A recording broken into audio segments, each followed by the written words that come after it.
After a 33-year leave of absence from his alma mater, I am pleased to present to you Dr. William Gates.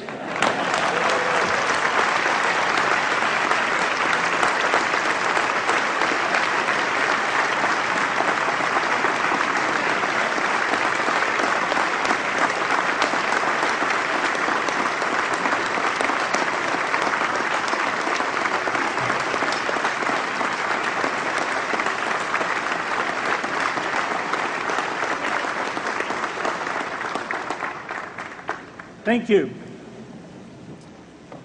President Bach, former President Rudenstein, incoming President Faust, members of the Harvard Corporation and the Board of Overseers, members of the faculty, parents, and especially the graduates. I've been waiting more than 30 years to say this. Dad, I always told you I'd come back and get my degree.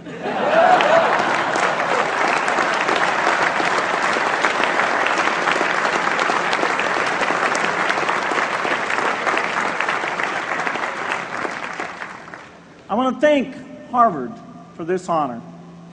I'll be changing my job next year, and it will be nice to finally have a college degree on my resume. I applaud the graduates for taking a much more direct route to your degrees. For my part, I'm just happy that the Crimson called me Harvard's most successful dropout. I guess that makes me valedictorian of my own special class. I did the best of everyone who failed. But I also want to be recognized as the guy who got Steve Ballmer to drop out of business school.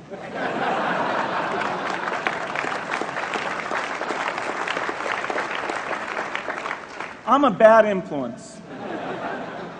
That's why I was invited to speak at your graduation.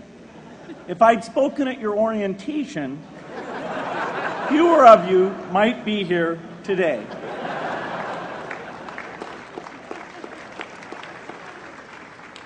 Harvard was a phenomenal experience for me. Academic life was fascinating. I used to sit in on lots of classes that I hadn't even signed up for. And dorm life was terrific.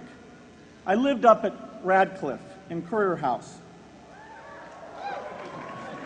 There were always a lot of people in my dorm room late at night discussing things because everyone knew that I didn't worry about getting up in the morning. That's how I came to be the leader of the antisocial group. We clung to each other as a way of validating our rejection of all those social people. Radcliffe was a great place to live. There were more women up there, and most of the guys were math science types. The combination offered me the best odds, if you know what I mean. That's where I learned the sad lesson that improving your odds doesn't guarantee success. One of my biggest memories of Harvard came in January 1975 when I made a call from Currier House to a company in Albuquerque, New Mexico that had begun making the world's first personal computer. I offered to sell them software. I worried they would realize I was just a student in a dorm and hang up on me. Instead, they said, "We're not quite ready. Come see us in a month," which was a good thing because we hadn't written the software yet. From that moment, I worked day and night on the extra credit project that marked the end of my college education and the beginning of a remarkable journey with Microsoft. What I remember above all about Harvard was being in the midst of so much energy and intelligence. It could be exhilarating, intimidating, sometimes even discouraging, but always challenging. It was an amazing privilege, and though I left early, I was transformed by my years at Harvard, the friendships I made, and the ideas I worked on. But taking a serious look back, I do have one big regret.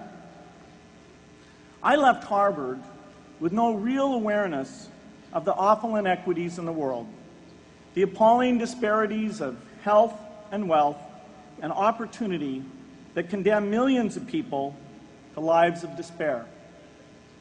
I learned a lot here at Harvard about new ideas in economics and politics. I got great exposure to the advances being made in the sciences. But humanity's greatest advances are not in its discoveries, but in how those discoveries are applied to reduce inequity.